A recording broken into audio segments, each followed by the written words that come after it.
মার্কিন president Donald Trump ঘোষিত নতুন শুল্ক হার নিয়ে আলোচনা করতে জরুরি বৈঠক ডেকেছেন অন্তর্বর্তী সরকারের প্রধান উপদেষ্টা অধ্যাপক ডক্টর মোহাম্মদ ইউনূস।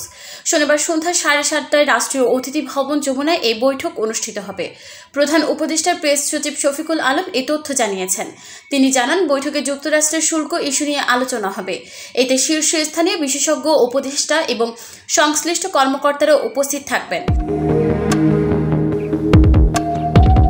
গত বুধবার ওয়াশিংটনের স্থানীয় সময় বিকেল 4টায় হোয়াইট হাউসে সংবাদ সম্মেলন করে বাংলাদেশি পণ্যের ওপর শুল্ক বাড়িয়ে 37% করার ঘোষণা দেন মার্কিন প্রেসিডেন্ট ডোনাল্ড ট্রাম্প, যেখানে বাংলাদেশি পণ্যে এতদিন গড়ে 15% শুল্ক ছিল।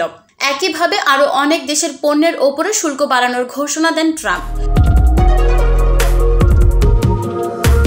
ঘোষিত তালিকা অনুযায়ী পাকিস্তানের ওপর 29%, ভারতের ওপর 26%, চীনের উপর 34%, ইউরোপীয় ইউনিয়নের উপর 20%, কম্বোডিয়ায় 49%, ভিয়েতনামায় 46%, শ্রীলঙ্কায় 44%, থাইল্যান্ডে 36%, তাইওয়ানে 32%, ইন্দোনেশিয়ায় 32%, সুইজারল্যান্ডে 31%, দক্ষিণ আফ্রিকায় 30%, দক্ষিণ কোরিয়ায় 25%, জাপানে 24%, মালয়েশিয়ায় 24%, ইসরায়েলে 17%, ফিলিপাইনে 17%, সিঙ্গাপুরে 10%, যুক্তরাজ্যে 10%, তুরস্ক, ব্রাজিল, চিলি এবং অস্ট্রেলিয়ায় 10% করে শুল্ক নির্ধারণ করা হয়েছে।